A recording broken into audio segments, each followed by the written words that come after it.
Ma femme s'est moquée de moi devant ses amis parce que je n'avais pas de travail. Elles ignoraient que j'étais le patron de l'entreprise pour laquelle elles travaillaient toutes jusqu'à ce que je les vire. La place de parking devant notre maison en grès brun était un miracle.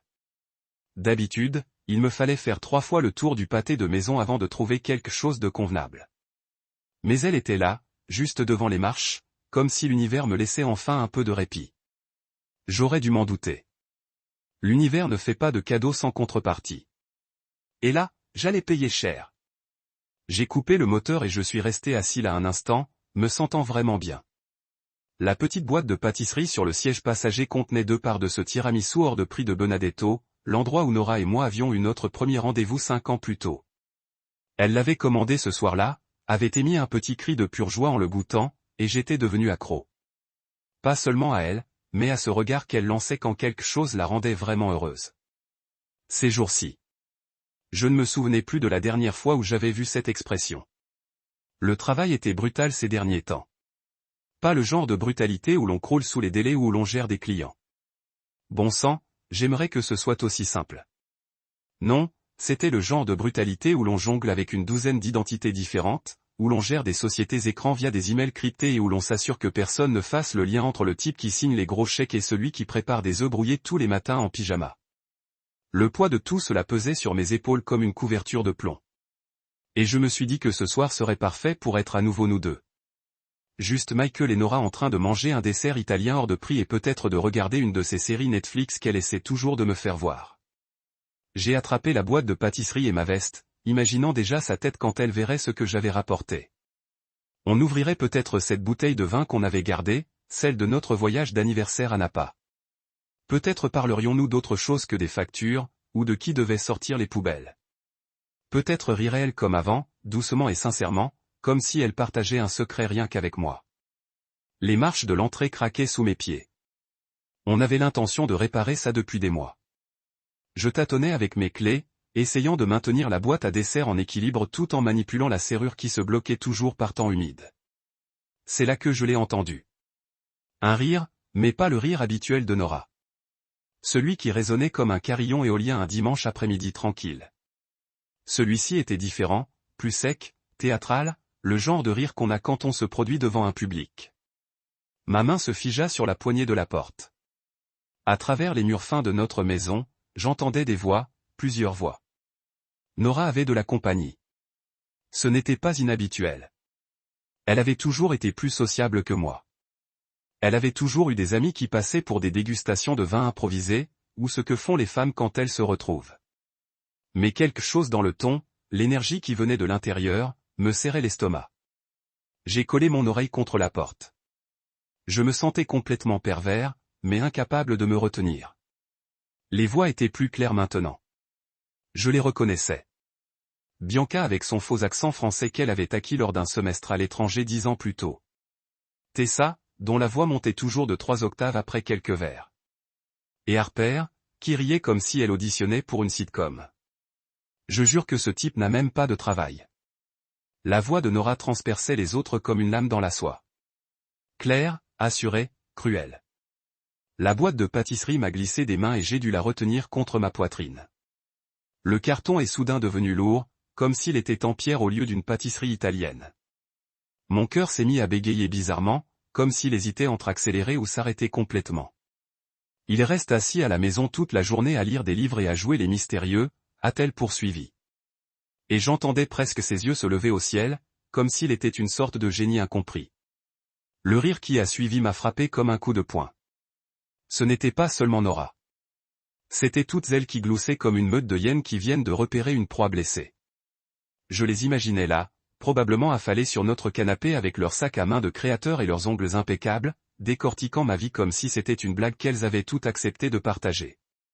Pas d'objectif, pas de salaire, pas d'ambition. Nora a continué, et chaque mot me semblait comme un clou enfoncé dans la poitrine. Je veux dire, quel genre d'homme existe ? Ma mère m'avait mis en garde contre le fait d'épouser un rêveur, mais je pensais qu'il finirait par s'en remettre. D'autres rires, plus vifs cette fois, plus méchants. Je me tenais là, sur le pas de ma porte, tenant un dessert que j'avais acheté pour une femme qui, apparemment, pensait que j'étais la chute d'une histoire. J'ai senti quelque chose bouger en moi. Pas se briser. Se briser aurait été plus propre, plus facile à réparer. C'était plutôt comme un engrenage qui s'enclenche, comme une machine qui tournait mal et qui retrouvait enfin sa configuration idéale. Il pensait que je n'étais personne. Il pensait que je n'étais rien. Si seulement ils savaient qui signait leur chèque de paie. J'ai tourné la poignée de porte comme si je désamorçais une bombe. Lentement, délibérément, en faisant attention à ne pas faire de bruit. Les gonds avaient commencé à grincer le mois dernier, mais j'étais devenu assez doué pour ouvrir la porte comme il faut, en appuyant aux bons endroits pour la maintenir silencieuse. C'est drôle comme on apprend ces petits trucs quand on passe ses journées à errer dans le monde comme un fantôme. La scène qui m'a accueilli était exactement comme je l'avais imaginé, mais en pire, en couleur vive. Notre salon s'était transformé en une sorte de tribunal, Nora tenant sa cour comme si elle auditionnait pour Real Housewives of Brooklyn. Elle s'était installée sur la coudoir de notre canapé, non pas assise comme une personne normale, mais perchée dessus comme si elle prenait la pose. Pour une séance photo pour un magazine. Ses jambes étaient croisées à cet angle parfait qu'elle avait pratiqué à l'université, celui qui allongeait ses mollets et affinait ses chevilles. Elle portait le chemisier en soie blanche que je lui avais acheté à Lisbonne. Nous nous promenions dans le quartier du Chiato, flânant tranquillement, lorsqu'elle. De miroirs qui reflètent la scène du couloir. Viens quand vous arrêtez enfin de porter un poids que vous ne réalisiez pas vous écraser.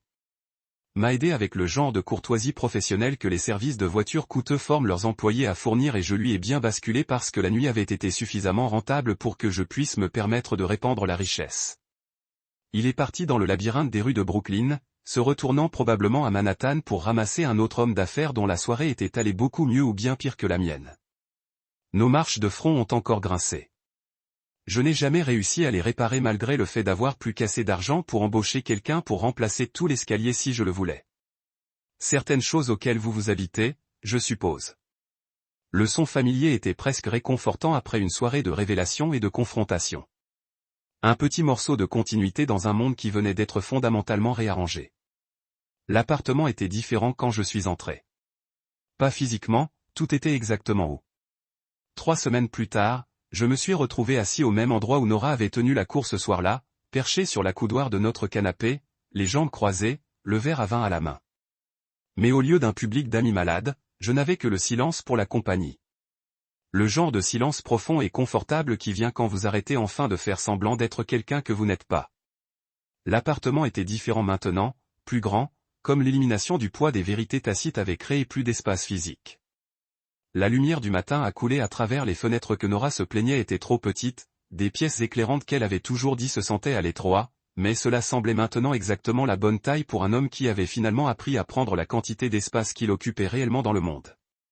Elle avait déménagé il y a 2 semaines, pas dans la colère et non avec le drame, mais avec le genre de résolution silencieuse qui survient lorsque 2 personnes admettent enfin qu'elles ont essayé de forcer des pièces de puzzle incompatibles depuis des années.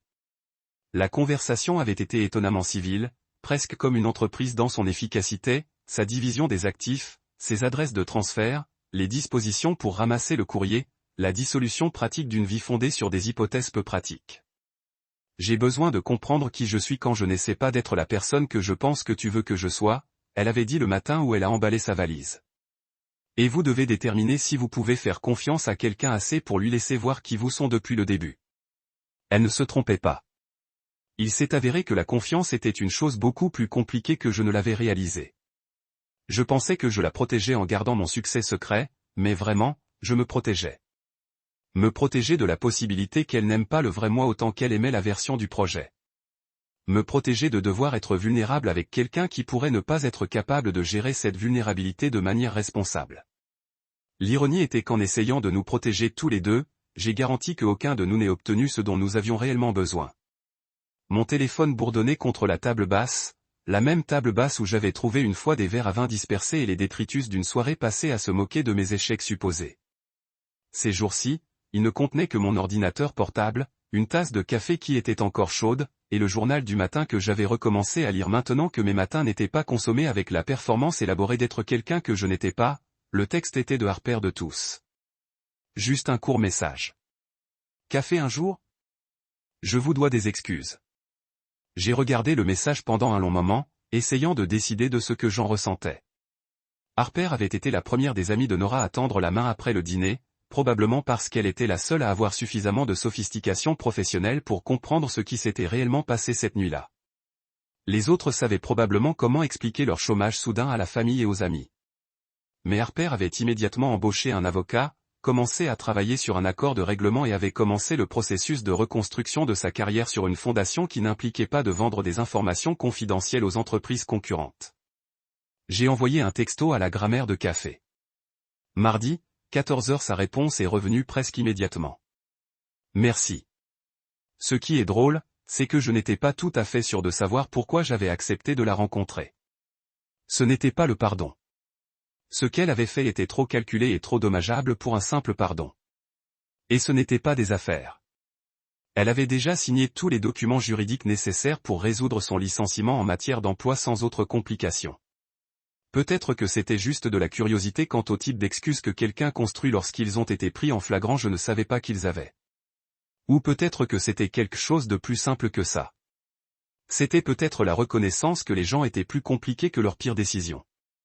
Et que la compréhension de ces complications était plus intéressante que de les radier comme irrémédiables. Le café de ma tasse avait finalement atteint la température parfaite. Assez chaud pour être satisfaisant. Assez frais pour boire sans brûler la langue. Petit plaisir, le genre que vous remarquez lorsque vous ne dépensez pas toute votre énergie mentale pour maintenir des tromperies élaborées. J'avais oublié à quel point j'ai apprécié le simple rituel de boire du café tout en lisant les nouvelles sans avoir à me soucier des performances dont je devais donner lorsque Nora s'est réveillée. Non pas que j'étais amer au sujet des performances. Ils avaient servi leur objectif pendant un certain temps. Et ils m'ont appris des choses sur moi-même que je n'aurais probablement pas appris autrement. Comme à quel point il est épuisant de faire semblant d'être moins que vous. Comme à quel point il est corrosif à votre sens de soi lorsque vous laissez l'imagination limitée des autres définir vos possibilités. Comme combien vous pouvez aimer quelqu'un et ne le connaissez toujours pas du tout. Le journal était plein du mélange habituel de politique, les scandales, les indicateurs économiques et les histoires d'intérêt humain qui composaient le bruit de fond quotidien de la civilisation essayant de se comprendre. Mais caché à la page 6 de la section business était un petit article qui m'a fait sourire. Le cabinet de conseil local annonce l'expansion. La pièce était à peine de 3 paragraphes. Juste une brève note selon laquelle Revastra Holdings avait acquis 2 nouvelles filiales et prévoyait d'ouvrir des bureaux à Boston et à Philadelphie au cours des 6 prochains mois. Standard Business News, le genre de chose qui n'a été remarqué que par des personnes qui faisaient déjà attention à l'industrie du conseil. Mais voir le nom de mon entreprise imprimé, sachant que le travail que je faisais dans une relative obscurité était assez solide pour mériter l'expansion m'a donné une satisfaction qui n'avait rien à voir avec la vengeance ou la justification ou prouver que quiconque a tort. C'était juste la satisfaction de construire quelque chose qui mérite d'être construit. Mon ordinateur portable a sonné avec une notification par email, probablement Marcus confirmant les détails de la réunion du conseil d'administration de la semaine prochaine ou peut-être l'agent immobilier de Philadelphie avec des mises à jour sur les espaces de bureaux potentiels. J'étais revenu dans l'habitude de vérifier les emails le matin maintenant que je n'avais pas à prétendre que mon professionnel la vie était une sorte de secret embarrassant. Mais lorsque j'ai ouvert l'ordinateur portable, le nouveau message n'était pas de Marcus ou de l'agent immobilier. C'était à partir d'une adresse que je n'ai pas reconnue avec une ligne d'objet qui disait simplement « Merci ». Je l'ai presque supprimé, probablement le spam ou peut-être une sorte de tentative de pêche, mais quelque chose à propos de la simplicité austère m'a rendu assez curieux pour l'ouvrir. M pour Revastra. Ça a commencé. Vous ne me connaissez pas, mais je travaille pour une de vos filiales. J'ai entendu par le bureau de la vigne de ce qui s'est passé avec certains employés qui ont été licenciés pour des violations éthiques. Et je voulais que vous sachiez que ceux d'entre nous qui font notre travail apprécient honnêtement qu'il y a des conséquences pour les gens qui ne le font pas. Il est facile de sentir que la triche est payante lorsque vous voyez des gens prendre de l'avant à travers les raccourcis et la tromperie. Il est bon de savoir que quelqu'un fait attention et que les actions ont finalement des conséquences. Merci d'avoir créé un endroit où l'intégrité compte. Il a été signé simplement un employé reconnaissant. Je l'ai lu 2 fois, puis je me suis penché contre les coussins du canapé et j'ai essayé de traiter le fait que le petit dîner de révélation dramatique avait apparemment envoyé des ondulations à travers l'écosystème d'entreprise d'une manière que je n'avais pas prévue. Bien sûr, il l'avait fait. Les nouvelles voyagent rapidement dans les cercles professionnels, en particulier les nouvelles sur les licenciements spectaculaires pour cause. Mais je n'avais pas vraiment réfléchi à la façon dont cela pourrait affecter les gens qui faisaient leur travail honnêtement, qui suivaient les règles et jouaient juste et se demandaient probablement parfois si tout cela comptait. Apparemment, c'était important. Apparemment, il y avait des gens qui ont remarqué lorsque l'intégrité a été récompensée et que la malhonnêteté a été punie. Apparemment, le choix de tenir les gens responsables de leurs actions a eu des conséquences qui s'étendaient au-delà des personnes tenues responsables. C'était un bon rappel que les systèmes que nous construisons, les structures d'entreprise, les contrats de mariage, les relations familiales, les amitiés, n'existent pas isolément. Ils sont tous connectés, tous influençant tous les uns les autres de manière parfois visible et parfois non. Lorsque vous laissez les gens s'en tirer en trahissant la confiance, vous ne permettez pas seulement leur comportement. Vous envoyez un message à tout le monde sur les types de normes qui comptent réellement. Lorsque vous décidez enfin de les appliquer normes, vous ne punissez pas seulement les personnes qui les ont violées. Vous affirmez la valeur des personnes qui les ont toujours suivies. Mon téléphone a de nouveau bourdonné, cette fois avec un appel d'un numéro que je n'ai pas reconnu. J'ai presque laissé aller à la messagerie vocale, mais quelque chose m'a fait répondre. Michael. La voix était provisoire, familière, mais étrange. C'est Bianca. Je me suis assis plus droit, soudainement plus alerte. De tous les amis de Nora, Bianca était la dernière que je m'attendais à entendre. Sa fraude avait été la plus flagrante, son ment le plus élaboré, toute son identité professionnelle la plus malhonnête fondamentalement. Bianca, c'est inattendu. Je sais, et je sais que tu ne veux probablement pas avoir de mes nouvelles, mais j'en avais besoin. J'avais besoin de vous dire quelque chose. J'ai attendu, je ne sais pas quel genre de conversation cela allait se transformer. Je ne t'ai jamais remercié, a-t-elle dit, et il y avait quelque chose de différent dans sa voix. Le faux accent avait complètement disparu, remplacé par ce qui ressemblait à un natif du New Jersey essayant de comprendre comment être honnête pour la première fois depuis des années. Merci pourquoi? Vous faire virer? Pour m'arrêter? Elle s'arrêta et je pouvais l'entendre prendre une profonde inspiration. Je mens sur qui je suis depuis si longtemps que j'avais commencé à croire mes propres histoires. Le faux degré, le faux accent, la fausse sophistication. J'avais construit toute cette identité qui n'était pas réelle. Et j'étais tellement déterminé à le maintenir que je ne pouvais pas voir à quel point cela me coûtait. Et maintenant je suis en thérapie en essayant de comprendre qui je suis vraiment sous toute prétention. C'est terrifiant, mais c'est aussi libérateur, je suppose.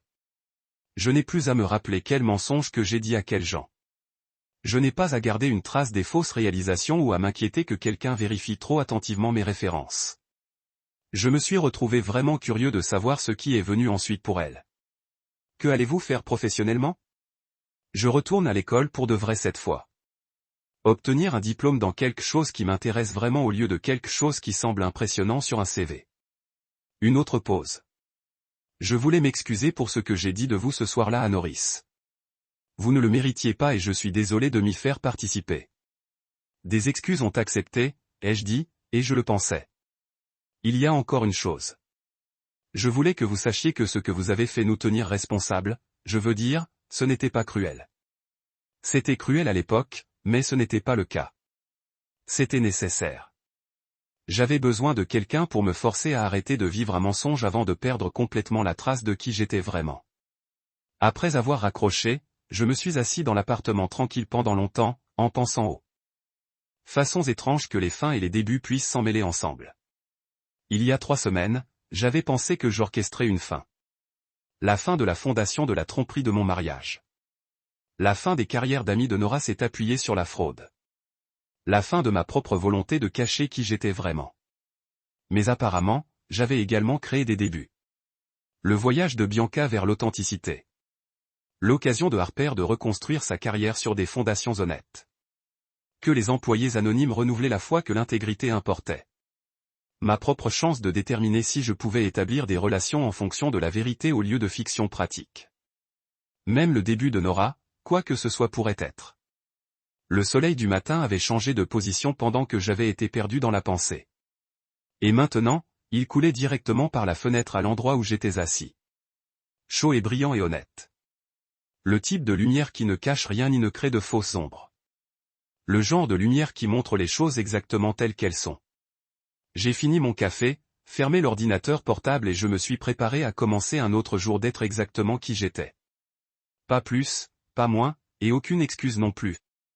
C'était, je devais l'admettre, une assez bonne façon de vivre. C'est arrêté net devant la vitrine de cette petite boutique. La façon dont elle avait regardé ce chemisier comme une relique sacrée m'avait fait sortir ma carte de crédit sans même vérifier le prix. 300 €, ça valait chaque centime, rien que pour voir son visage s'illuminer.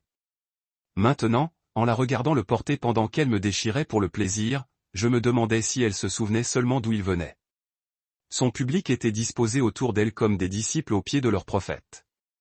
Bianca avait pris le fauteuil surdimensionné, celui que nous avions acheté à Noël dernier, parce que Nora avait dit que cela rendrait la pièce plus sophistiquée. Elle tenait son verre de vin comme s'il contenait les secrets de l'univers, faisant tournoyer le liquide rouge avec ce genre de prétention qui me donnait envie de le lui rappeler. Elle travaillait dans les RH, pas dans une région viticole. Son faux accent français était à son comble ce soir-là. Chaque mot débordait d'une sophistication européenne artificielle. Tessa s'était calée dans un coin du canapé, ses cheveux blonds retombant en ondulation parfaite sur une épaule. Elle avait toujours été la suiveuse du groupe, celle qui riait un peu trop tard et approuvait l'opinion qui l'emportait déjà. Ce soir-là, elle acquiesçait à chaque mot prononcé par Nora comme si elle prenait des notes pour un examen final. Et Harper, bon sang, Harper, c'était autre chose. Elle s'était affalée sur les coussins de sol que nous avions achetés pour les soirées cinéma, transformant notre salon en studio photo personnel. Ses talons argentés avaient été retirés négligemment, et elle était allongée sur le ventre, le menton appuyé sur les mains, levant les yeux vers Nora avec l'attention qu'on porte à un cours magistral. « Mon mari, la philosophe casanière », disait Nora, en faisant des gestes avec son verre de vin d'une manière qui rapprochait dangereusement le granité liquide du rhum. Le sarcasme dans sa voix était si glacial qu'on aurait pu le couper au couteau. Toujours à parler de potentiel et de réflexion à long terme, mais sans jamais rien faire concrètement. Je me tenais sur le pas de la porte, à environ 3 mètres d'eux, tenant cette stupide boîte de pâtisserie comme une sorte d'offrande de paix au Dieu qui avait déjà décrété que j'étais indigne. L'ironie ne m'échappait pas. J'aurais pu acheter et vendre tout le monde dans cette pièce sans vider mon compte courant. Et pourtant, c'était moi qui étais traité comme un cas de charité. Pas d'objectif, pas de salaire, continua Nora, et je regardais ses amis s'accrocher à chaque mot comme si elle prononçait le discours sur l'état de l'Union. Je veux dire, quel genre d'homme adulte flotte comme ça? Je comprends. Tout le monde a besoin de temps pour comprendre, mais on a 32 ans. À un moment donné, il faut vraiment choisir une direction et la suivre, vous savez? Le rire qui a suivi était encore pire que ce que j'avais entendu à travers la porte. De près, je pouvais voir leurs visages se déformer d'amusement. Leurs échanges. Ces regards entendus que les femmes perfectionnent au lycée et dont elles ne se lassent jamais. C'était le genre de rire conçu pour exclure, pour créer un groupe en définissant précisément qui n'a pas sa place. Et apparemment, je n'avais pas ma place dans ma propre maison. J'ai reculé d'un pas, puis d'un autre, avançant avec la discrétion que j'avais apprise ces nuits tardives où je rentrais des réunions du conseil d'administration sans vouloir réveiller Nora. Mes chaussettes étaient assez épaisses pour étouffer le moindre bruit, et j'avais cartographié chaque planche grinçante de cet endroit pendant notre premier mois ici. Le couloir s'étendait derrière moi comme une issue de secours, et je l'ai suivi jusqu'à la chambre. Le plus tordu, c'était à quel point je me sentais invisible. Pas seulement inaperçu, vraiment invisible, comme une sorte d'esprit bienveillant entend ma propre vie. Ils étaient assis dans des meubles que j'avais payés, buvaient du vin que j'avais acheté, portaient des vêtements achetés avec l'argent des entreprises que je possédais, et aucun d'eux ne se doutait que l'homme dont ils se moquaient avait plus d'emprise sur leur quotidien qu'eux. Imaginez. J'ai refermé la porte de la chambre derrière moi d'un léger clic et je suis resté là un instant, respirant simplement. La pièce semblait différente, comme si je la voyais pour la première fois. Notre lit, avec ses draps blancs froissés et le roman que Nora lisait, était ouvert sur sa table de chevet. La commode que nous avions assemblée ensemble durant notre première semaine ici, à nous disputer sur les instructions et à rire en retournant les poignées des tiroirs. La photo encadrée de notre mariage, où nous sourions tous les deux comme si nous venions de gagner au loto. 5 ans. 5 ans de mariage. Et elle ignorait totalement qui j'étais. Elle ne m'avait jamais posé de questions sur le travail de consultant que je prétendais faire. Elle ne s'était jamais demandé pourquoi mon emploi du temps était si flexible ni comment je parvenais à payer nos voyages, nos dîners et nos cadeaux coûteux.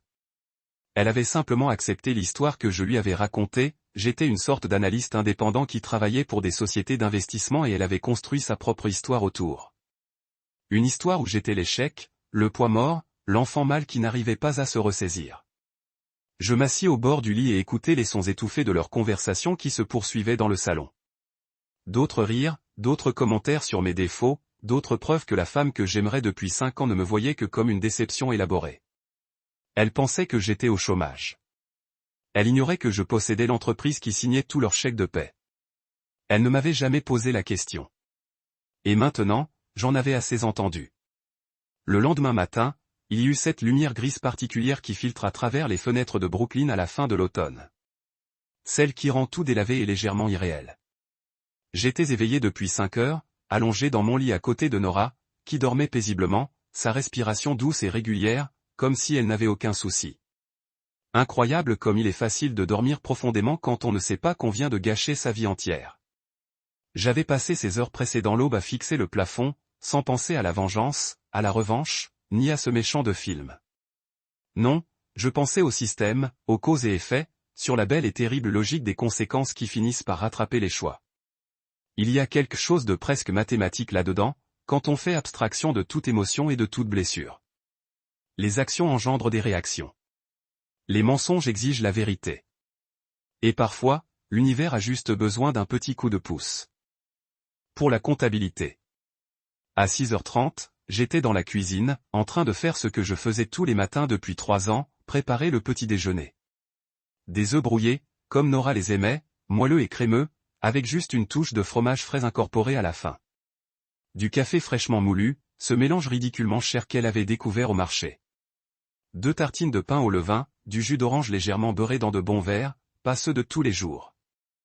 J'ai adopté cette routine à l'époque où j'essayais encore d'être le mari parfait. À l'époque où je pensais que les gestes domestiques pourraient combler le fossé entre qui j'étais et qui elle voulait que je sois. Il s'avère que préparer le petit déjeuner tous les matins ne fait pas de vous un perdant au chômage, un partenaire dévoué. Cela fait juste de vous un homme qui excelle dans les œufs brouillés. Le café finissait son cycle d'infusion quand j'entendis ses pas sur le parquet. Ce bruit de pas, ce mélange de pieds nus et d'ongles vernis que j'avais appris à reconnaître dans le noir. Elle apparut dans l'embrasure de la porte de la cuisine, vêtue d'un de mes vieux t-shirts Columbia et d'un pantalon de yoga. Ses cheveux tirés en arrière en un chignon décoiffé qui semblait d'une perfection naturelle. Même au petit matin, même après avoir passé une soirée à me détruire pour le sport, elle était encore assez belle pour arrêter la circulation. « Bonjour, ma belle », dit-elle en se mettant sur la pointe des pieds pour m'embrasser sur la joue. Le même baiser qu'elle m'avait donné hier matin et le matin d'avant, et tous les matins depuis tant d'années. Routine, mémoire musculaire, le genre d'affection qui ne requiert ni réflexion ni émotion, juste de la répétition. Je lui ai servi les œufs et les ai fait glisser sur le comptoir avec son café, préparé exactement comme elle l'aimait. 2 sucres, un soupçon de crème moitié-moitié. Elle s'installa sur son tabouret habituel et attrapa aussitôt son téléphone, parcourant Instagram tout en j'ai mangé parce que Dieu nous en préserve, on ne devrait pas avoir une vraie conversation au petit déjeuner. Dormir, d'accord ? J'ai demandé, parce que c'est ce que les maris demandent. C'est ce qu'on est censé faire. Même, murmura-t-elle sans lever les yeux de son écran. Elle tapait 2 fois sur des photos de vacances à Bali, ou peut-être au Costa Rica. Difficile de savoir quand on regarde à l'envers, de l'autre côté du comptoir de la cuisine. Je sirotais mon café et la regardais manger les œufs que j'avais préparés avec la fourchette que j'avais mise à disposition, assise au comptoir que j'avais payé dans l'appartement pour lequel j'avais versé la compte. La lumière du matin reflétait la bague à son doigt. La bague de fiançailles qui m'avait coûté 2 mois de salaire à l'époque où je faisais encore semblant d'être une personne normale avec un travail normal. Alliance en or blanc, diamant taille princesse, exactement ce qu'elle avait montré dans la vitrine de cette bijouterie à Manhattan. Oh, dit-elle soudain, levant les yeux de son téléphone avec l'expression de quelqu'un qui vient de se souvenir d'un souvenir vaguement intéressant. Bianca m'a dit que tu avais l'air silencieux hier soir quand elle est partie. Voilà. C'était l'ouverture que j'attendais sans même m'en rendre compte. J'ai pris une autre gorgée de café, laissant les pâtes s'étendre juste assez longtemps pour paraître naturel. Vraiment ? J'ai dit, oui. Elle a dit, tu avais l'air un peu. Nora a fait un geste vague avec sa fourchette, comme si elle essayait de trouver le mot juste au hasard. Perdu. Comme si tu étais en train de réfléchir. Mes moments de réflexion. Comme si le processus cognitif humain était un trait de caractère étrange, comme être doublement articulé ou avoir des cils inhabituellement longs. Comme si le fait que je passe du temps à considérer le monde qui m'entoure était en quelque sorte la preuve d'une déficience personnelle. Ils pensent tous que tu es un peu perdu. En fait, a-t-elle continué, et j'ai pu entendre le ton prudent qu'elle utilisait. Celui qui suggérait qu'elle essayait d'être utile plutôt que blessante, comme si tu étais encore en train de réfléchir à ce que tu voulais faire de ta vie. J'ai hoché la tête lentement, posant ma tasse de café avec une précision délibérée. Ils n'ont pas tort. Son honnêteté a semblé la surprendre. Elle a cligné des yeux à 2 reprises, son téléphone oublié dans sa main. Vraiment? Vraiment? Ai-je dit. Réfléchis Y. Me voilà, 32 ans, et qu'est-ce que j'ai à montrer? Pas d'emploi stable, pas de plan de carrière clair, pas de direction évidente. J'ai écarté les mains dans un geste d'impuissance feinte. Je comprends que ça puisse paraître inquiétant. Elle a alors souri, et pendant une seconde, c'était presque comme l'ancienne Nora, celle qui me regardait comme si j'étais quelque chose de précieux et de rare. Je suis contente que tu le comprennes. J'avais peur que tu sois sur la défensive. Sur la défensive? J'ai secoué la tête. Non, parfois, il faut que les autres te montrent tes angles morts pour que tu les perçoives clairement. Exactement. Elle a tendu la main par-dessus le comptoir et m'a serré la main, sa bague de fiançailles cliquetant contre mon alliance. Et puis, il n'est pas trop tard. Tu pourrais encore réfléchir à ce que tu veux faire, suivre une formation, peut-être retourner à l'école. Je pourrais t'aider à trouver des programmes. C'est vraiment gentil de ta part, ai-je dit, et je voulais dire. Même maintenant, même après tout ça, une partie de moi comprenait son désir sincère d'aider. C'était vraiment dommage que sa version de l'aide soit basée sur une incompréhension fondamentale de qui j'étais vraiment. Mais ce n'était pas grave. Les malentendus finissent toujours par se dissiper avec le temps et les circonstances. Et j'avais de la patience et des ressources à profusion. J'envisageais d'ailleurs de réseauter davantage. J'ai dit, peut-être me mettre en avant, rencontrer des gens de différents secteurs, tu sais, voir quelles opportunités pourraient se présenter. Son visage s'est illuminé comme si je venais d'annoncer ma candidature à la présidence. Sérieux? Oh mon Dieu, Michael. C'est incroyable. J'espérais que tu dirais quelque chose comme ça depuis des années. Des années.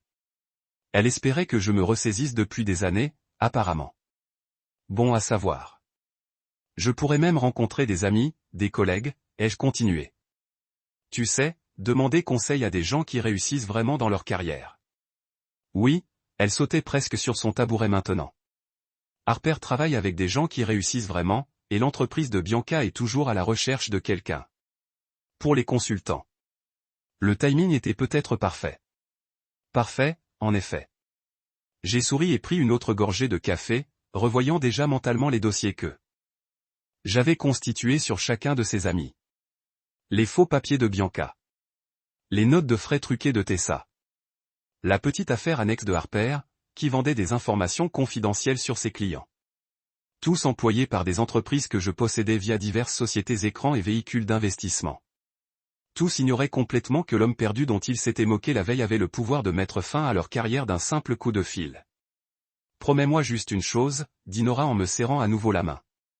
Quoi? Ne me fais pas honte, d'accord? Enfin, je sais que tu ne le feras pas exprès, mais essaie juste de faire bonne impression. Ce sont des gens qui réussissent, et la première impression compte.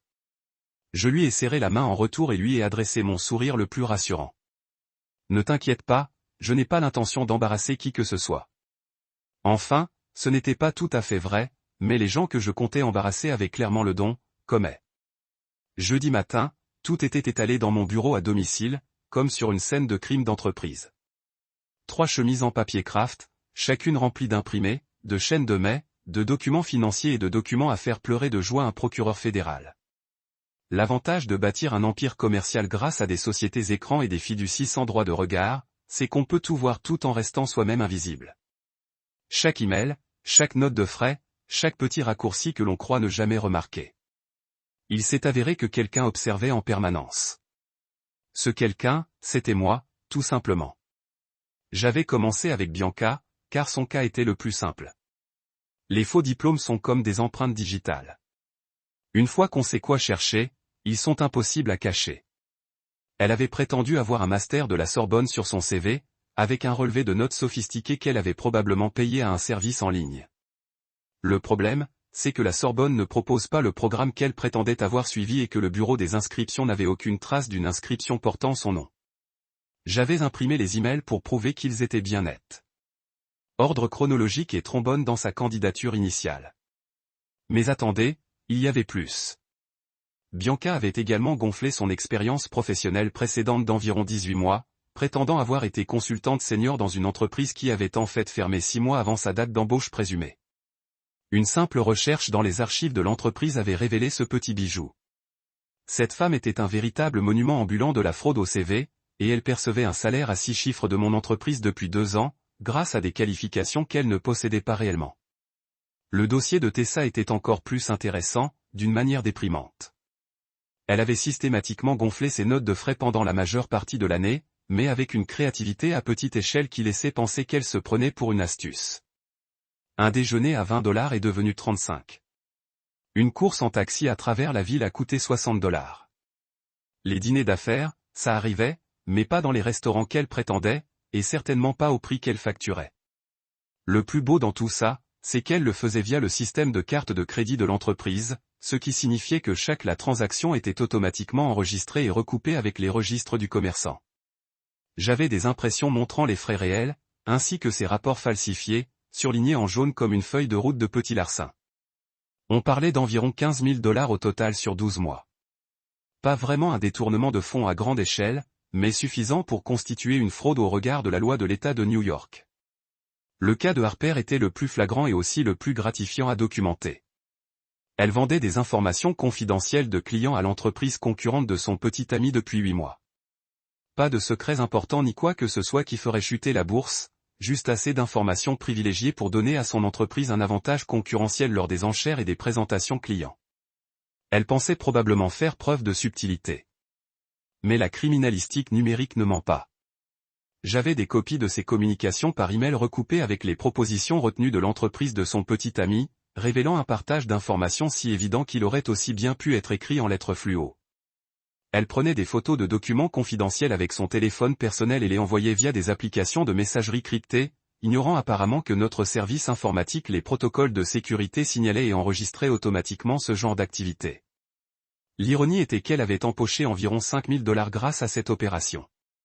De la petite monnaie comparée aux poursuites judiciaires et aux accusations criminelles auxquelles elle s'était exposée. Mais bon, personne n'a jamais dit qu'une trahison devait être rentable pour être passible de poursuites. Tous trois travaillaient pour Rêve Astra Holdings, l'une de mes entités les plus simples. Je l'avais fondée il y a 6 ans, en tant que cabinet de conseil et de développement commercial, et elle était devenue une petite entreprise rentable, employant une 40aine d'employés répartis sur 3 bureaux. Le nom était un mélange de révélation et de stratégie. Un peu prétentieux peut-être, mais il sonnait bien sur les cartes de visite et le papier à en-tête. Ce qu'aucun des employés, y compris les 3 amis de Nora, ne savait, c'est que Rêve Astra Holdings était détenu à 100% par une holding luxembourgeoise, elle-même contrôlée par un trust des îles Caïmans, ce qui me ramenait finalement à mon appartement de Brooklyn en pyjama. Les structures d'entreprise sont comme des poupées russes quand on les fait bien. Chaque couche cache la couche inférieure, jusqu'au centre, où un seul homme prend toutes les décisions. Je suis maître de tout, chaque bureau, chaque ordinateur, chaque salaire, chaque machine à café dans chaque salle de pause. J'étais la main invisible qui guidait chaque décision importante. L'associé silencieux, pas vraiment silencieux, juste très doué pour rester dans l'ombre. Et Nora n'en avait aucune idée. Elle ne m'avait jamais posé de questions sur le travail de conseil que je prétendais faire, ne s'était jamais demandé pourquoi mon emploi du temps était si flexible ni d'où provenait ce flux de revenus réguliers. Lors de notre mariage, je lui avais donné un titre modeste chez Rêve Astra, celui de directrice de la communication stratégique, pensant que ce serait une belle façon de partager ma réussite avec la femme que j'aimais. Elle était ravie à l'époque, fière d'avoir ce qui ressemblait à un vrai travail dans une vraie entreprise, mais elle ne s'était jamais souciée de comprendre ce que faisait réellement l'entreprise, ne s'était jamais présentée aux réunions facultatives du personnel, ne s'était jamais investie dans le travail au-delà de l'encaissement de son salaire mensuel. Pour elle, c'était juste de l'argent gratuit qui arrivait sur son compte bancaire chaque mois. Un salaire pour un travail qu'elle n'avait pas vraiment besoin de faire, car son mari l'avait arrangé grâce à son mystérieux réseau de contacts professionnels. Le titre de consultante était légitime lorsque je le lui avais donné. J'espérais sincèrement qu'elle s'intéresserait à l'aspect commercial des choses, peut-être même qu'elle deviendrait une véritable partenaire pour construire quelque chose ensemble. Mais elle a traité cela comme une œuvre de charité dès le premier jour. Quelque chose que son mari au chômage avait réussi à lui organiser par pitié, par relation ou par pur hasard. Maintenant, en regardant son dossier, oui, elle avait un dossier aussi. Je pouvais voir un schéma de négligence et de désengagement remontant à plus de 3 ans.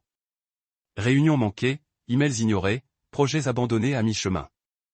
Elle touchait un salaire pour un travail qu'elle ne faisait pas, s'attribuant le mérite de réussite auquel elle n'avait pas contribué et se plaignant apparemment auprès de ses amis du manque d'ambition de son mari tout en encaissant l'échec de l'entreprise qu'il avait créée de toutes pièces.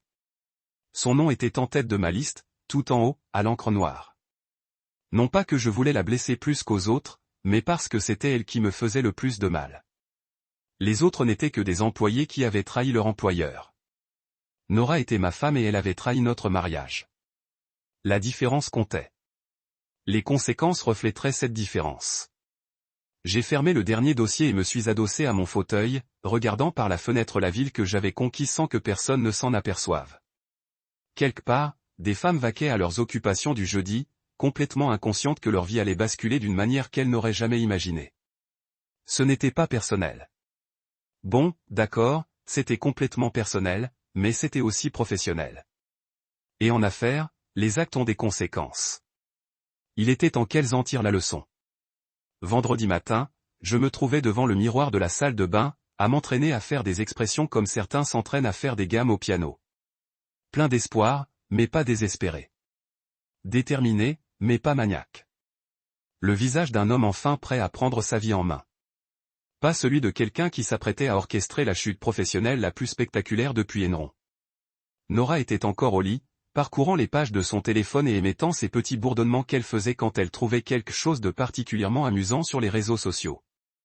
Probablement d'autres photos du petit déjeuner des autres ou des citations inspirantes superposées à des photos de coucher de soleil. Les rituels banals d'une vie vécue entièrement en surface, où la profondeur se mesurait en like et le sens en hashtag. Dis donc, ma belle, j'ai appelé de la salle de bain en ajustant le col de ma chemise pour la 3e fois. Je repensais à ce que tu as dit hier sur le réseautage et le fait de me mettre en avant. Même. Elle n'a pas levé les yeux de son téléphone, mais j'ai entendu l'intérêt se glisser dans sa voix. Qu'est-ce que tu en penses? Eh bien, j'ai fait des recherches sur les événements de réseautage professionnel, les rencontres professionnelles, ce genre de choses. Et j'ai réalisé quelque chose. Je suis retourné dans la chambre, boutonnant mes poignets avec une précision méticuleuse qui suggérait que je prenais ça au sérieux. J'ai abordé ça de la mauvaise façon. Elle a levé les yeux. Comment ça? Je veux dire, j'ai pensé au réseautage comme si c'était quelque chose de formel et d'intimidant, comme si je devais entrer dans une salle de conférence d'entreprise pleine d'inconnus et essayer de les impressionner avec des qualifications que je n'ai pas. Je me suis assis au bord du lit, assez près pour qu'elle puisse lire la sincérité dans mes yeux. Mais ce n'est pas comme ça que fonctionne le vrai réseautage, n'est-ce pas? Elle a posé son téléphone, m'accordant toute son attention pour la première fois depuis des semaines. Non, ce n'est pas ça. Le vrai réseautage, c'est une question de relation, de connexion avec des gens dans des contextes naturels. Exactement. J'ai laissé une note d'excitation transparaître dans ma voix, comme si je vivais une véritable percée et que j'avais déjà accès à des gens qui réussissent grâce à toi, à tes amis et à leur réseau professionnel. Il faut juste que j'interagisse avec eux au lieu de rester assis dans un coin comme une sorte d'asocial bizarre. Son sourire était si éclatant qu'il aurait pu alimenter le pont de Brooklyn. Michael, c'est vraiment intelligent. Je veux dire, Harper connaît des gens dans la finance. Bianca travaille avec de grandes entreprises, et Tessa fait un tabac dans son rôle de marketing. Il pourrait certainement vous donner un aperçu de ce que recherchent les employeurs. C'est ce que je pensais, dis-je en lui serrant la main. Mais je ne veux pas leur tendre une embuscade dans un café au hasard. Je veux faire les choses bien. Que ce soit spécial. Leur montrer que je suis déterminé à changer de trajectoire. Qu'est-ce que tu avais en tête? J'ai marqué une pause, comme si l'idée me venait à l'esprit. Et si on dînait dans un endroit agréable, un endroit qui montre que je comprends l'importance de la première impression? Je pourrais régaler tout le monde, en faire une vraie soirée. C'est. Elle a cligné des yeux à plusieurs reprises, essayant probablement de réconcilier cette version de moi avec la personne démotivée sur le canapé qu'elle raillait auprès de ses amis. C'est une excellente idée, en fait, mais tu es sûr du prix? Je veux dire, un dîner pour 5 personnes dans un bon restaurant. Ne t'inquiète pas pour l'argent, dis-je en balayant son inquiétude d'un geste de la main avec cette assurance désinvolte qui suggérait que j'avais des ressources qu'elle ignorait. J'ai économisé, et c'est un investissement pour mon avenir. Notre avenir, elle s'est penchée et m'a embrassé, douce et chaleureuse, pleine de ce qui aurait pu être une affection sincère si je n'avais pas été plus avisé. Je suis si fier de toi pour avoir pris une telle initiative. C'est exactement le genre de choses que j'espérais que tu fasses. Alors, tu crois que les filles seraient partantes? Je ne veux pas abuser de leur temps. Tu plaisantes? Elles adoreront. Surtout si tu achètes. Elle avait déjà la main sur son téléphone. Ses doigts parcourant l'écran tandis qu'elle composait ce qui était probablement un message groupé. À quand pensais-tu? À ce soir, en fait. Je sais que c'est du jour au lendemain, mais je me sens motivé et je ne veux pas perdre mon élan. Je me suis levé et j'ai marché jusqu'à la fenêtre comme un homme qui a un plan. Il y a un endroit dont j'ai entendu parler. Un restaurant sur le toit avec une vue magnifique, une ambiance sophistiquée. Le genre d'endroit où les conversations d'affaires sérieuses ont lieu ce soir. Elle a levé les yeux de son téléphone, les sourcils levés. C'est vraiment du jour au lendemain. Êtes-vous sûr de pouvoir réserver? Laissez-moi faire, dis-je en sortant déjà mon téléphone. J'ai le sentiment que ça va s'arranger. Ça s'arrangerait, bien sûr, car je suis propriétaire de l'immeuble qui abritait le restaurant auquel elle pensait. Le Méridien était au dernier étage d'une de mes propriétés à Manhattan, une élégante tour de verre qui générait de solides revenus locatifs depuis 4 ans. Le bail du restaurant était l'un de mes contrats les plus rentables, et le gérant avait pour consigne permanente de répondre à toute demande spéciale du groupe propriétaire de l'immeuble, qui, par coïncidence, était moi. Je suis sorti dans le couloir pour appeler, composant le numéro direct de Marcus, le directeur général du Méridien, un homme d'une 50aine d'années à la voix douce qui dirigeait l'établissement comme une horloge suisse et ne posait jamais de questions gênantes sur les réservations de dernière minute. Monsieur Reeves, répondit-il à la deuxième sonnerie, utilisant le nom figurant sur les documents de l'entreprise plutôt que mon vrai nom. Que puis-je faire pour vous aujourd'hui? J'ai besoin d'une table pour 5 ce soir, Marcus. Un endroit intime avec une bonne visibilité. Et il me faudra réserver la salle à manger privée de 20 heures jusqu'à la fin de notre dîner. Bien sûr, monsieur. Y a-t-il des exigences particulières pour la soirée? Juste la discrétion habituelle. Et si quelqu'un demande comment nous avons réussi à obtenir une réservation aussi rapidement, la rumeur dit que nous sommes amis d'un ami. Rien de plus précis. Compris. Je préparerai tout. Aurez-vous besoin des recommandations de monsieur? Ce serait parfait. Rien de trop tape à accent grave-l'œil, mais assurez-vous que ce soit suffisamment impressionnant pour suggérer à qui que ce soit. La salle à manger privée du Méridien était exactement ce que j'espérais, élégante sans ostentation, intime sans être exiguë, et dotée de baies vitrées offrant une vue spectaculaire sur les gratte-ciel scintillants de Manhattan. Le genre de salle où se prennent des décisions importantes et où se construisent ou se défont des carrières, selon qui tient les cartes. Ce soir, c'était moi qui détenais toutes les cartes. Il ne le savait simplement pas encore. J'étais arrivé 30 minutes en avance pour que tout soit parfait. Marcus s'était surpassé avec la mise en place. Linge de maison blanc immaculé, argenterie rutilante, orchidées fraîches en guise de centre de table et verre à vin qui reflétaient parfaitement la lumière. Le genre d'attention aux détails qui suggérait une fortune et des relations sérieuses. Exactement l'impression que je voulais créer. Nora est arrivée avec son entourage à 20h15, en retard, comme il se doit pour les personnes qui réussissent. Elle était magnifique dans une robe de cocktail noire que je n'avais jamais vue auparavant. Probablement achetée spécialement pour ce soir, probablement débitée de la carte de crédit liée à son salaire de titulaire de Revastra. L'ironie était si parfaite que j'ai failli éclater de rire. Harper a fait son entrée comme si elle marchait sur un tapis rouge, ses talons argentés claquant sur le sol ciré avec l'assurance de quelqu'un qui n'avait jamais douté de son importance. Sa robe était de créateur. Je l'ai deviné à la façon dont le tissu tombait et au logo discret près de l'encolure. Elle coûtait probablement plus cher que le loyer mensuel de la plupart des gens. Certainement plus que ce que quelqu'un dans sa position aurait dû se permettre avec un salaire normal. Tessa la suivait de près. Des cheveux blonds parfaitement coiffés et un maquillage appliqué avec la précision de quelqu'un qui a passé au moins 1 heure à se préparer. Elle portait un rouge à lèvres assorti à sa pochette et lissait sa robe comme si elle craignait de faire bonne impression, ce qui était adorable, d'une certaine manière, puisqu'elle n'avait aucune idée de ce qu'elle allait faire. Bianca fermait la marche, et je devais admettre qu'elle s'était pleinement investie dans la performance. Son faux accent français, version de ce soir, était poussé à fond. Et elle portait ce qui ressemblait à un authentique tailleur Chanel, en laine noire avec des boutons et des bordures dorées, qui coûtait probablement plus cher que son salaire mensuel. Soit elle vivait au-dessus de ses moyens, soit elle avait fait preuve d'une grande créativité avec ses notes de frais. Michael. Nora rayonnait presque en me présentant autour de la table. Mesdames, vous vous souvenez de mon mari et de Michael? Vous connaissez tout le monde, mais laissez-moi faire les présentations comme il se doit. Je me suis levé, redressant ma cravate avec juste ce qu'il fallait d'énergie nerveuse. Ce soir, je jouais le rôle du mari plein d'espoir, celui qui était enfin prêt à franchir le pas et à s'épanouir. Il était important que la performance soit parfaite. Harper, voici Michael. Harper travaille dans le conseil en investissement pour Meridian Financial. Harper me tendit une main impeccablement manucurée, un sourire éclatant et professionnel. Ravi de vous avoir rencontré, Michael. Nora nous a tant parlé de vous. Je parie qu'elle l'a fait, pensai-je, tout en gardant une expression chaleureuse et reconnaissante. Que de bonnes choses, j'espère. Bien sûr. Son rire était léger, pétillant et finalement vide. Elle dit, vous êtes enfin prêt à vous engager sérieusement dans votre carrière. C'est tellement excitant. Tessa s'occupe du marketing et de la stratégie de marque pour Morrison & Associates, poursuivit Nora. Et Tessa s'avança avec ce sourire qui laissait penser qu'elle s'était exercée devant un miroir. J'adore rencontrer des gens qui sont à la croisée des chemins dans leur carrière, dit Tessa en me serrant la main avec un peu trop d'enthousiasme.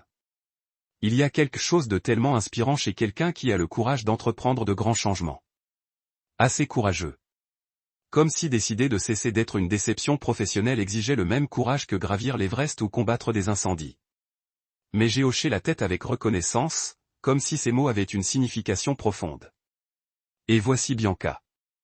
Elle travaille au service clientèle chez Sterling Communication, a dit enchante Bianca en lui tendant la main avec une élégance théâtrale digne d'un film des années 40. C'est tellement merveilleux de rencontrer enfin l'homme Z derrière le nain mystérieux Z. Son faux accent était encore pire en personne qu'il ne l'avait été à travers les murs de mon appartement. Chaque mot transpirait une sophistication artificielle, comme si elle auditionnait constamment pour le rôle d'une Européenne sophistiquée dans une production théâtrale locale.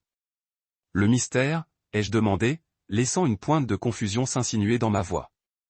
Eh bien, tu es toujours si, comment dire, insaisissable quand nous rendons visite à Nora? Comme une ombre, très silencieuse, très mystérieuse. Elle fit un geste avec son verre de vin, sans doute pour paraître élégante, mais surtout prétentieuse. Mais ce soir, c'est toi qui prends les choses en main. Même Magnafi. Nous nous installâmes autour de la table et je pris soin de me placer de manière à bien voir les visages de chacun. Le vin sélectionné par Marcus était parfait. Un Bordeaux suffisamment cher pour impressionner, mais pas assez rare pour me faire douter de mes moyens. Je laissai Harper commander en premier, puis je la suivis d'une manière qui laissait penser que j'apprenais de son expertise. Alors, Michael, dit Bianca une fois que nous eûmes tous nos commandes, Nora nous dit que tu es prêt à commenter, tu as réussi à te réinventer professionnellement. Quelque chose comme ça, dis-je en buvant une gorgée de vin et en laissant une trace de vulnérabilité se lire sur mon visage. Je suppose que je me laissais aller pendant un moment, tu sais, en me disant que je cherchais des solutions, mais en réalité, j'évitais simplement le travail difficile de construire quelque chose de significatif. Ils échangèrent tous les trois un regard, bref et subtil, qui signifiait qu'ils avaient discuté en détail de mes défauts, probablement à plusieurs reprises, probablement avec un grand amusement. C'est tellement honnête, dit Tessa, penchée vers la guerre. C'est tellement honnête, dit Tessa, se penchant en avant avec l'expression de quelqu'un qui pensait être encourageant. La plupart des gens refusent d'admettre qu'ils ont tourné en rond. Eh bien, c'est difficile d'ignorer les faits indéfiniment, dis-je avec un rire d'autodérision, surtout quand les amis de sa femme s'en sortent à la carrière pendant que vous êtes assis à la maison à lire des livres de philosophie et à prétendre que c'est de la productivité. Plus de regards, plus de cet amusement à peine dissimulé. Harper se mordit la lèvre pour ne pas sourire trop largement. Mais la philosophie peut être précieuse, dit Harper sur le ton de quelqu'un qui s'efforce d'être charitable. Je veux dire, l'esprit critique est important dans tous les domaines. Certes, mais à un moment donné, il faut bien appliquer ses compétences à quelque chose de concret, non? Quelque chose qui génère réellement de la valeur pour les autres. Je fis un geste autour de la table. Vous trois l'avez compris. Vous avez bâti des carrières qui comptent, qui contribuent à quelque chose de plus grand que vous. Ce n'était pas facile, dit Bianca en se redressant sur sa chaise avec une fierté évidente. J'ai dû travailler très dur pour en arriver là aujourd'hui. De nombreuses années d'études, de nombreux sacrifices, de nombreuses années d'études fabriquées, elle a voulu dire beaucoup de sacrifices en matière d'honnêteté et d'intégrité. Mais j'ai hoché la tête respectueusement, comme si j'étais sincèrement impressionné par son dévouement. Quel a été votre parcours, ai-je demandé. Comment avez-vous su que vous vouliez vous lancer dans la relation client? Elle s'est lancée dans ce qui était manifestement une histoire bien rodée sur la découverte de sa passion pour le commerce international pendant son semestre fictif à la Sorbonne, agrémenté d'anecdotes sur des professeurs inspirants et de conversations bouleversantes avec d'autres étudiants. J'ai écouté avec une attention soutenue, posant parfois des questions complémentaires qui montraient que je prenais des notes pour mon propre changement de carrière potentiel. Tessa a partagé sa propre réussite, riche en réseautage stratégique et en choix de carrière audacieux qui l'avait menée à son poste actuel. Elle était plus honnête que Bianca. Son CV était globalement légitime, à ma connaissance, mais elle ne pouvait s'empêcher d'enjoliver les détails pour paraître plus impressionnante. Chaque projet devenait une victoire majeure. Chaque présentation client, un véritable cours de persuasion. Harper était la plus subtile dans son autopromotion, mais aussi la plus révélatrice. Elle parlait de l'importance d'avoir accès à l'information, de nouer des relations avec des personnes capables d'apporter des éclairages que d'autres n'avaient pas. Elle donnait l'impression d'un réseautage sophistiqué, mais j'en percevais clairement le sous-entendu. Elle décrivait les fondements de sa petite opération de délit d'initié sans s'en rendre compte. La clé, dit Harper, faisant un geste de la fourchette comme si elle partageait un conseil difficile, est de comprendre que l'information est une valeur. Plus on en sait sur ce qui se passe réellement dans son secteur, mieux on est en mesure de prendre des décisions éclairées. C'est logique, dis-je. Mais comment accéder à ce genre d'informations quand on part de zéro? Je veux dire, je n'ai pas vraiment de réseau de contacts dans le secteur. Il faut commencer petit, dit-elle, s'échauffant à son sujet. On trouve des gens prêts à partager ses idées, et on s'assure de leur rendre l'appareil quand on le peut. L'essentiel est de construire des relations mutuellement bénéfiques. Des relations mutuellement bénéfiques, comme celle qu'elle entretenait avec son petit ami, où elle fournissait des informations confidentielles sur ses clients en échange d'argent liquide. Magnifique. Et toi, Michael, demanda Tessa, apparemment décidée à me remettre sous les projecteurs. Dans quel domaine envisages-tu de te lancer? Enfin, qu'est-ce qui t'intéresse vraiment? C'était le moment que j'avais préparé toute la soirée. J'ai posé mon verre de vin et j'ai regardé autour de la table, croisant chacun de leurs regards avec l'expression de quelqu'un qui s'apprête à révéler quelque chose d'important sur lui-même. Honnêtement, j'ai toujours été fasciné par le fonctionnement réel des organisations. Pas par ce qu'on voit dans les énoncés de mission et les sites web d'entreprise, mais par les mécanismes même de la prise de décision, la façon dont le pouvoir circule dans les systèmes, la façon dont les actions individuelles se propagent et affectent des entreprises entières. J'ai marqué une pause, le temps de réfléchir. On pourrait dire que je m'intéresse à la responsabilité. La responsabilité? Bianca a haussé un sourcil. Dans quel sens? S'assurer que les actions des gens soient en accord avec leurs valeurs déclarées. Qu'il y a des conséquences en cas de dérogation. J'ai souri, laissant transparaître une pointe de mordant sous mon air affable. Je pense qu'il est extrêmement précieux d'aider les organisations à identifier les écarts entre ce qu'elles affirment défendre et ce qu'elles font réellement. La conversation a continué pendant 1 heure, mais je sentais bien que j'avais semé une graine. De la curiosité, peut-être, ou du malaise. Ils ne savaient pas trop quoi penser de ma soudaine transformation de rêveur sans but en professionnel concentré, mais ils étaient visiblement intrigués. Finalement, alors que nous terminions le dessert, j'ai fouillé dans la poche de ma veste et en ai sorti 4 enveloppes manille, chacune élégamment scellée et étiquetée d'un nom écrit à l'encre dorée. Avant de conclure, ai-je dit, me levant avec cette autorité tranquille qui empêchait tout le monde de parler. Je voulais donner quelque chose à chacun d'entre vous. Un petit témoignage de ma gratitude pour avoir pris le temps de partager vos idées avec moi ce soir. La première enveloppe a atterri devant Bianca dans le doux murmure du papier précieux sur le lin blanc. Son nom était inscrit sur le devant en élégantes lettres dorées, le genre de calligraphie qu'on retrouve sur des faire-part de mariage ou des supports de communication d'entreprise haut de gamme. Elle l'a pris avec la même délicatesse théâtrale qu'elle appliquait à tout le reste, la retournant entre ses mains comme si elle examinait une œuvre d'art. « Oh, Michael, dit-elle, son faux accent ronronnant de plaisir. « Tu n'as pas fait ça, s'il te plaît, dis-je en levant la main pour l'arrêter. Ouvre-la d'abord. On pourra parler ensuite. » La deuxième enveloppe fut destinée à Tessa, qui se mit aussitôt à rire nerveusement, comme on le fait lorsqu'on ne sait pas si l'on va recevoir une bonne ou une mauvaise nouvelle. Elle la brandit à la lumière comme si elle pouvait deviner son contenu à travers le papier, puis la posa sur la table avec la précision minutieuse de quelqu'un qui manipule un engin explosif potentiel. Harper reçut la troisième enveloppe, et je pouvais déjà voir son esprit analytique s'activer tandis qu'elle attendait entre ses mains. Elle était probablement en train de calculer le stock de papier, les coûts d'impression, les conséquences de la production soudaine de correspondances de qualité professionnelle par quelqu'un qui, soi-disant, n'avait pas de travail. Mais elle souriait, ce qui la rendait visiblement agréablement surprise plutôt que inquiète. Je gardais la quatrième enveloppe à la main, les doigts la tapotant avec ce que j'espérais ressembler à de l'énergie nerveuse plutôt qu'à une légère impatience. C'était le moment que tout attendait. La révélation qui transformerait ce dîner intime en un moment inoubliable pour tous. « Qu'est-ce que c'est ?» demanda Nora en se penchant en avant avec cette curiosité excitée qui suggérait qu'elle pensait que j'avais préparé des mots de remerciement sincères. Peut-être des poèmes sur l'inspiration professionnelle ou des promesses manuscrites pour être un meilleur mari et un meilleur citoyen. « Ouvrez-les » dis-je en me rasseyant sur ma chaise avec la confiance tranquille de quelqu'un qui a déjà gagné à une partie dont personne d'autre ne se rendait compte. Tous en même temps. Ils se regardèrent avec ce genre d'amusement conspirateur que les femmes partagent lorsqu'elles pensent être sur le point de céder au geste légèrement ridicule d'un homme. Bianca leva les yeux au ciel d'une manière qui se voulait probablement charmante, comme si elle avait affaire à un chiot trop enthousiaste qui lui avait apporté un bâton. « À 3, suggéra Harper, et les autres acquiescèrent. 1, 2, 3. Le bruit de 4 enveloppes ouvertes simultanément était étrangement satisfaisant. Un doux cœur de papier déchiré qui me rappelait le matin de Noël. Si le matin de Noël impliquait la destruction systématique de vies soigneusement construites.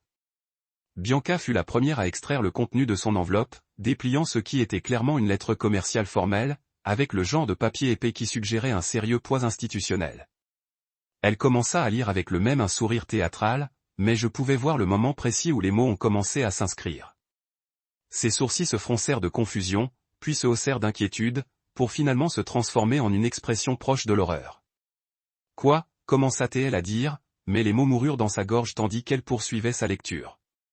Tessa était devenue complètement silencieuse, son visage passant par la même succession d'émotions, mais en accéléré. Les rires nerveux s'étaient brusquement arrêtés, remplacés par le genre de calme qui envahit les animaux lorsqu'ils se rendent compte qu'ils sont traqués. Harper fut la plus rapide des trois à lire et aussi la première à lever les yeux vers moi avec une compréhension sincère. Pas encore de la peur, cela viendrait dans un instant, mais la prise de conscience qu'elle avait gravement mal évalué la situation dans laquelle elle se trouvait. Avec effet immédiat, Harper lut à voix haute, la voix soigneusement contrôlée, mais avec un léger tremblement suggérant qu'elle s'efforçait de garder son sang-froid.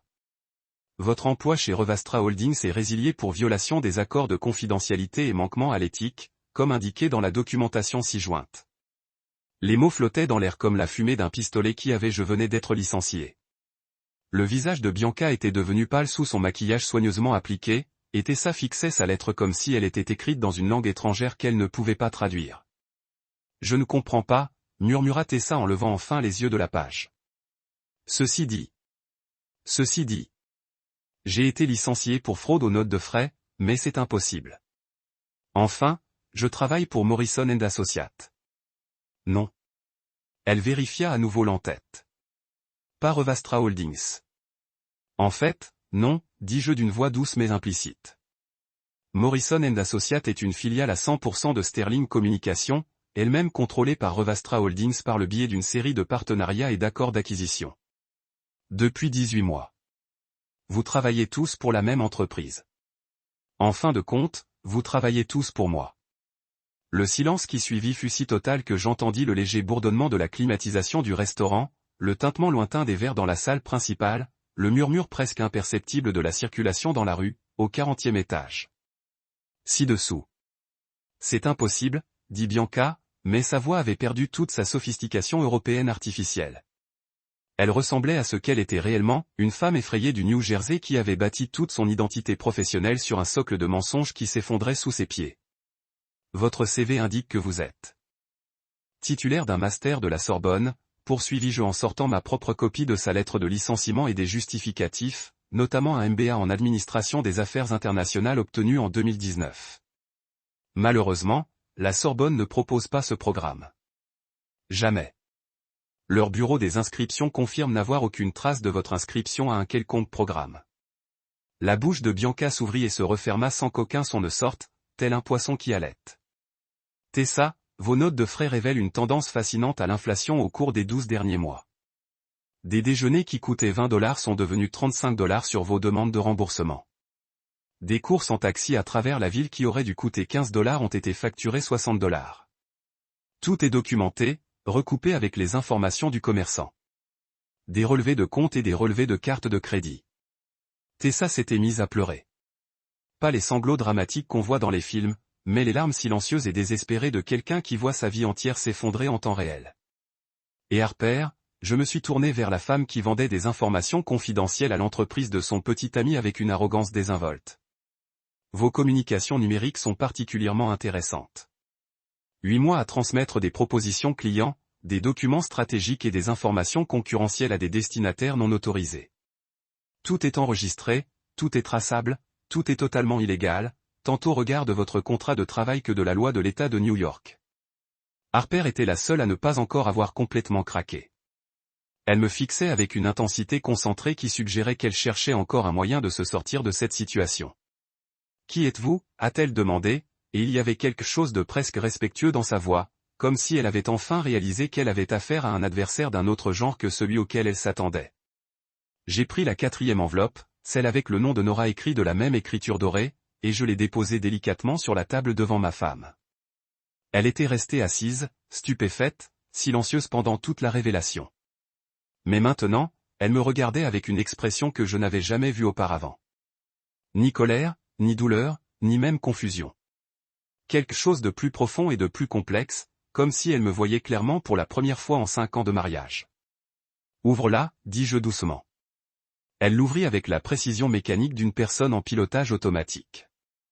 À l'intérieur se trouvait sa propre lettre de licenciement, accompagnée d'un compte rendu détaillé de son parcours professionnel chez Revastra Holdings, ou plutôt de son absence totale d'emploi malgré 3 ans de salaire régulier.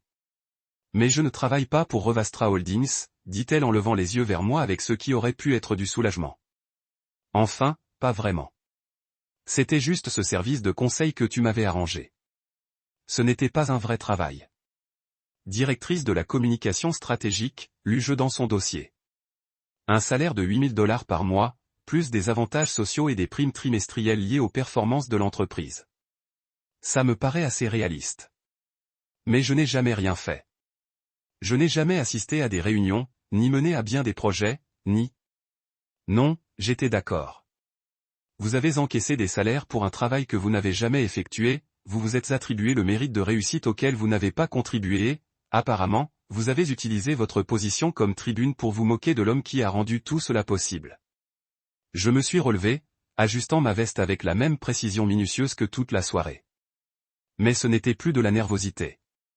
C'était le geste de quelqu'un qui venait de conclure une transaction commerciale très complexe et très réussie. Le sceau de l'entreprise, ai-je dit en désignant le bas de chaque lettre où le logo officiel de Revastra Holdings était gravé en feuille d'or, représente l'autorité du conseil d'administration de l'entreprise. Et la signature en dessous. J'ai marqué une pause, les laissant tous examiner de plus près le nom imprimé sous la signature élaborée, celui du fondateur, PDG et principal actionnaire de l'entreprise. Michael Revastra, a lu Harper à voix haute. Les pièces du puzzle s'imbriquaient enfin dans son esprit analytique. C'est exact, ai-je dit. Michael Revastra, pas Michael Johnson, un passionné de philosophie au chômage et une déception professionnelle. Michael Revastra, qui a bâti de toutes pièces un empire de conseil valant plusieurs millions de dollars, qui possède l'immeuble où nous nous trouvons en ce moment même, et qui vient de passer la soirée la plus instructive de sa vie à découvrir ce que sa femme et ses amis pensent vraiment de lui. La révélation a frappé la table comme une force physique.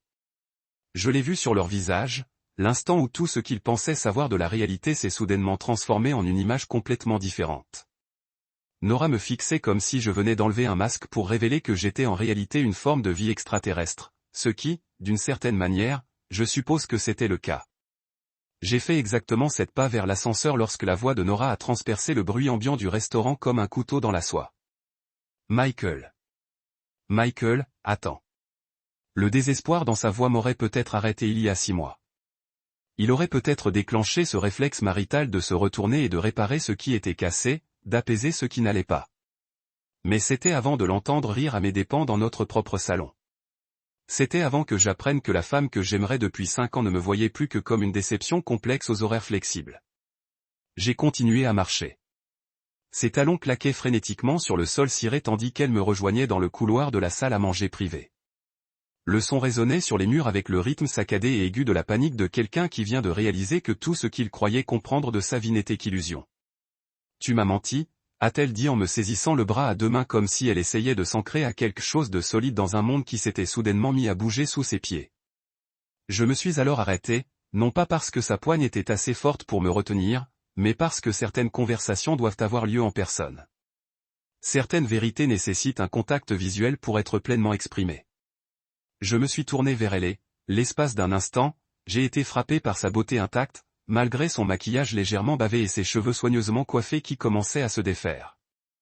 Même si le désespoir de la prise de conscience lui brisait la voix.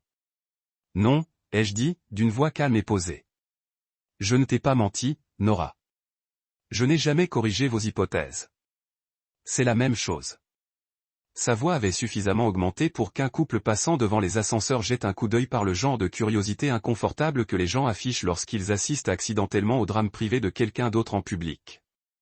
Est-ce ? J'ai tiré mon bras libre de son emprise. Pas à peu près, mais avec suffisamment de fermeté pour indiquer clairement que la conversation se déroulait selon mes conditions. Maintenant, quand m'as-tu déjà demandé ce que j'ai fait pour le travail ? Quand avez-vous déjà montré le moindre intérêt d'où vient notre argent ? Ou comment j'ai réussi à payer cet appartement, nos voyages, votre voiture, vos habitudes d'achat ? Elle ouvrit la bouche pour répondre, puis la ferma à nouveau, réalisant apparemment qu'elle n'avait pas une bonne réponse à cette question. Vous avez créé une histoire sur qui j'étais basé. Quoi exactement ? Le fait que j'ai travaillé à la maison. Le fait que je n'ai pas porté un costume à un bureau tous les matins. Le fait que j'ai eu le temps de vous préparer le petit déjeuner et de prendre votre nettoyage à sec. J'ai secoué la tête, sentant une sorte d'amusement fatigué à l'absurdité de tout cela. Vous avez décidé que j'étais un échec, puis vous n'avez jamais pris la peine de remettre en question cette décision. Mais tu me laisses réfléchir. Je vous laisse penser à ce que vous vouliez penser. Il y a une différence. Je me rapprochai d'elle, assez près pour qu'elle ait dû incliner sa tête en arrière pour maintenir le contact visuel. Vous êtes-vous déjà demandé comment je pouvais me permettre de vous emmener à Paris pour votre anniversaire ? Avez-vous déjà demandé d'où venait l'argent pour votre bague de fiançailles ou la compte sur notre appartement ou le sac à main de concepteur ridicule que vous avez acheté le mois dernier ? Je pensais que vous aviez une sorte de fonds en fiducie ou d'héritage où vous pensiez que je vivais de l'argent de la famille. Je ne pouvais pas garder le bord amer hors de ma voix. Vous pensiez que j'étais une sorte d'enfant riche en infant sur le succès de ses parents pendant que vous souffriez par l'indignité d'être marié à un homme sans ambition. Ce n'est pas. Elle s'arrêta, réalisant apparemment que c'était exactement ce qu'elle pensait. Vous avez planifié cela, a-t-elle dit soudainement, et je pouvais la voir essayer de traverser les implications en temps réel. Ce soir, ce dîner, ces lettres, vous avez planifié tout cela. Non, dis-je, et je le pensais. Vous l'avez prévu lorsque vous avez invité vos amis à notre appartement et que vous m'avez transformé en punchline du divertissement de votre soirée. Quand vous les avez laissés se moquer de moi dans ma propre maison pendant que je me tenais là invisible, en tenant un dessert que j'avais acheté pour une femme qui pensait apparemment que j'étais une sorte de charité, elle a repris la rue. Les mots la frappent comme des coups physiques. Je pouvais la voir tressaillir avec chacun. Pouvais voir le moment exact où elle a réalisé que j'avais tout entendu. Pas seulement la moquerie générale, mais les détails spécifiques, la cruauté décontractée, la façon dont ils avaient tous ri de l'idée d'avoir des objectifs ou des ambitions ou tout type d'avenir significatif. Je ne savais pas que tu étais là, chuchota-t-elle. C'est le problème, Nora. Tu n'as jamais su que j'étais n'importe où. Vous n'avez jamais regardé assez fort pour me voir. Je ne me suis jamais suffisamment pris en charge pour poser les bonnes questions. Je n'ai jamais pris la peine de comprendre qui vous vous êtes marié. J'ai redressé ma cravate, un geste qui était devenu automatique au cours de la soirée. Vous avez épousé un fantasme, votre version de moi, pas le moi réel. Et lorsque ce fantasme n'a pas répondu à vos attentes, vous avez décidé que le problème était avec la réalité plutôt qu'avec votre perception de celui-ci. C'est donc votre vengeance. Sa voix devenait plus forte maintenant. La colère commence à remplacer le choc et la confusion. Vous détruisez les carrières de mes amis. Vous m'humiliez en public. Vous faites exploser toute notre vie ensemble parce que vos sentiments se sont blessés. Mes sentiments? J'ai presque ri. Nora, il ne s'agit pas de mes sentiments. Il s'agit de conséquences. Vos amis ont commis une fraude, un vol et une rupture de contrat tout en travaillant pour les entreprises que je possède. Ce qui leur est arrivé ce soir se serait finalement produit, car vous ne pouvez pas construire une carrière sur une base de mensonges et vous attendre à ce que cela dure éternellement. Et moi? Et ce que tu m'as fait? Qu'est-ce que je t'ai fait exactement? Je vous ai donné un emploi que vous n'avez jamais voulu faire, je vous ai payé un salaire pour le travail que vous n'avez jamais effectué et j'ai soutenu un style de vie que vous n'avez jamais interrogé jusqu'à ce que la source de ce soutien ne soit pas pratique. Je m'arrêtai, étudiant son visage dans l'éclairage du couloir sombre. La seule chose que j'ai faite était de ne pas vous dire la vérité depuis le début. Mais honnêtement, je ne pense pas que vous l'auriez cru, même si je l'avais fait. Elle pleurait maintenant, mais tranquillement. Le genre de larmes qui viennent quand la colère et la blessure et la confusion essaient tous de s'exprimer simultanément. Alors, que se passe-t-il maintenant? Que nous arrive-t-il? Je ne sais pas, dis-je. Et c'était la première chose complètement honnête que je lui ai dit depuis des mois. Cela dépend si vous êtes capable de me voir comme je le suis réellement ou si vous allez continuer à insister pour que je sois la personne que vous pensiez être. Je ne sais même plus qui vous êtes réellement. C'est la chose, Nora. Vous ne l'avez jamais fait. Vous pensiez juste que vous l'avez fait, et vous ne vous en souciez jamais assez pour savoir si vous aviez raison. Je me suis retourné vers les ascenseurs, mais sa voix m'a arrêté une fois de plus. Tu as dit que tu m'aimais. Je l'ai regardé, debout dans le couloir d'un bâtiment que je possédais, portant une robe probablement achetée avec de l'argent dans une entreprise que j'avais construite, en pleurant sur l'effondrement d'un mariage basé sur des malentendus fondamentaux qu'elle n'avait jamais pris la peine de corriger. Je t'aimais, dis-je. J'adore la femme que je pensais que vous étiez. La femme qui aurait été curieuse du travail de son mari, qui aurait posé des questions au lieu de faire des hypothèses, qui m'aurait suffisamment fait confiance pour savoir que si je gardais des secrets, il pourrait y avoir de bonnes raisons à cela. Et maintenant je sais que la femme n'a jamais existé. Avec un carillon doux et la porte s'est ouverte pour révéler une voiture vide doublée.